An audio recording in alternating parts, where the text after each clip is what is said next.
Now we'll go to the next paper. The next paper is by Dr. RAJANI.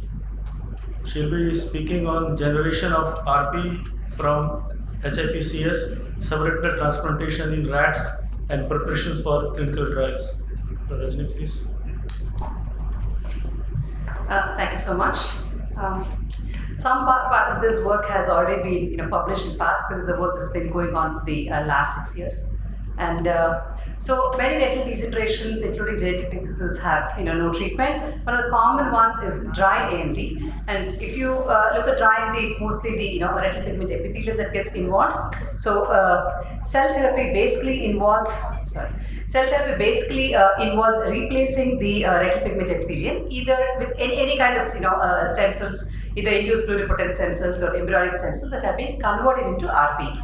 So the purpose of our study was first to generate iPSC from peripheral blood, convert them or differentiate them into pigment epithelium and characterize them, and then transplant them into RCS rat to understand whether how efficacious this is, and then further studies of tumoricity and toxicity and so on. So we can just take peripheral blood and actually de-differentiate this into PBMC and then to iPSC. So this has now all been very, very well characterized since Professor Yamanaka showed that you can develop iPSC from peripheral blood or skin. And then the next series of steps actually sort of mirror what happens within the human body. That means you go through the neuroectoderm and finally reach the RPE. So if you look at the cells, this is how a plate of cells at day 35 look. By the time you reach between day 90 and 120, this is how much densely pigmented the RPE cells look in a plate. And so we need to know that these are indeed RPE cells. So you do extensive immunohistochemistry and you understand whether this is indeed neuroectoderm markers. So there are several of these that you do, including PAC6, SOX2, and so on. And then you understand that these are going towards pigment epithelium. You have OTX2, several IHC markers. It has to be done. And then eventually you get to a group of cells that are all mature RPE markers. Again, a series of IHCs that show that these are indeed RPE markers. For example, this is a secretory marker, PMVL70, and AR13B shows that they all have cilia. And so you then understand how pure the population is. You do something called flow cytometry for that. You get a pure population of RPE cells. And then do the genetics on these cells to understand that there is no problems that have occurred during the process of development of these cells. So the transcriptomic data is analysis is done. Then you now understand, you structurally have these cells, you understand that these are indeed functional. So you look at ELISA and understand that whether they're secreting anything. So you have you look at assays like PADF and VEGF and so on. And so now you have a set of cells which in vitro are all RPE and they are functional. The next step is to understand what happens if you now transplant into the animals. So the animal that we initially chose was the RCS rat, which carries a multi-K mutation and therefore sort of loses first RPE and then photoreceptors. Therefore, it's a very good model both for AMD and retinitis pigmentosa. So the cell transplantation in these animals is a blind procedure, unlike what we do in the human eyes. And so we looked at OKT as a measure of function. And so I'm just going to show one of these, but we've done this test multiple times. Here, low dose was 50K cells and high dose was 100K cells.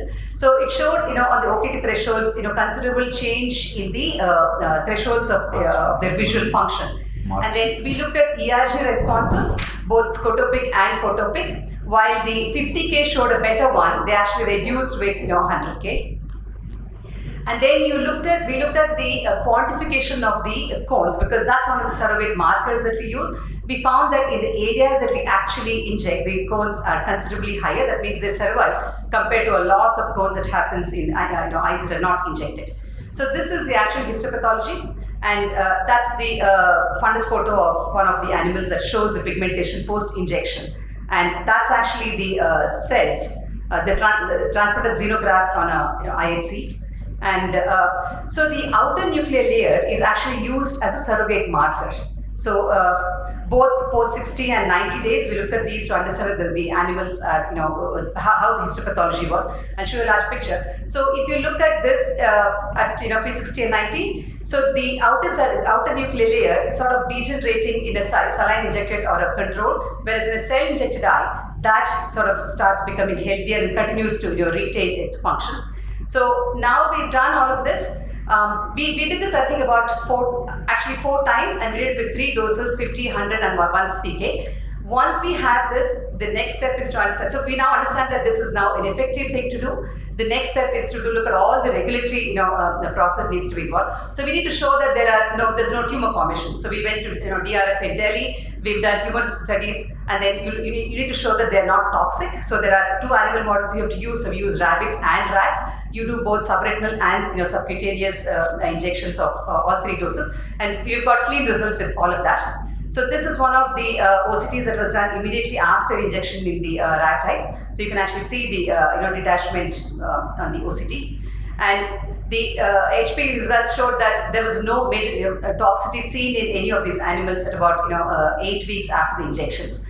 So the next step, so we now have all of this. The next step is to understand how to do these injections. So we went to SERI in Singapore Eye Research Institute, and we actually did these surgeries in non-human primates. And so basically, it's a routine vitrectomy where we used IVTA for visualization, and then injected these using a 38 gauge needle and a microdose injector. So we've sort of finalized the dosage to be used, the how much pressure we use and all of that. We also use an intraoperative OCT to understand how good these detachments were. And so these were the results of it subsequently. So we've had very good results, and just the concluding slide, what is our next step? We are now going to file our papers with the DCGI for investigation new drug, and once we have the ethical clearance and the DCGI clearance, we would start our first human trials. Thank you so much. Why this? It is a funded study, or it is a research pass or PhD, or what is the study aim of this? No, it's not. It's a full-fledged study, so it's not for a PhD.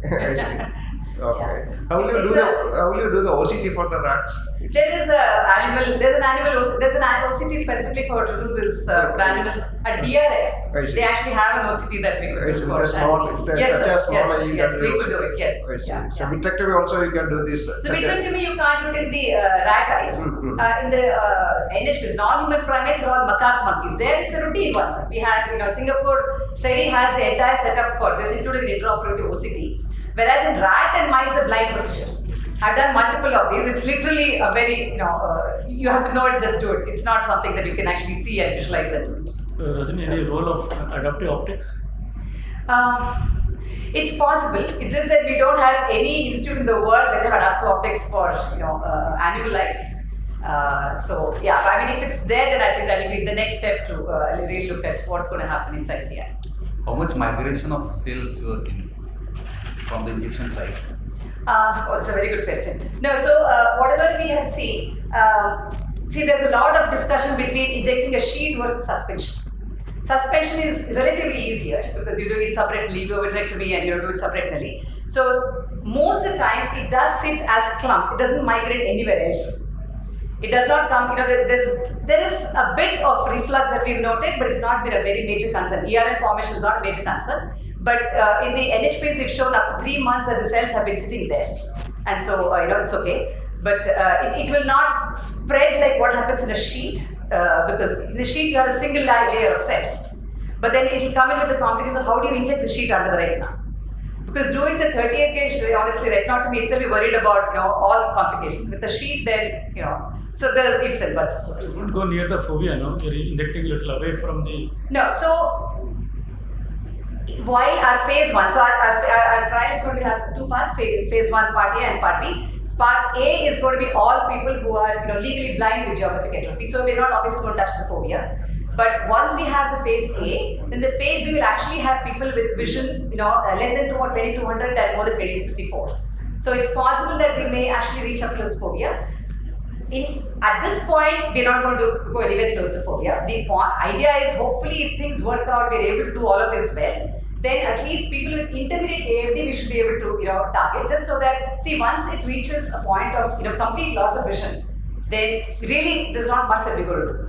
All of this is a pathway to make sure we at least treat people with intermediate AFD, so then they have much better vision. Thanks.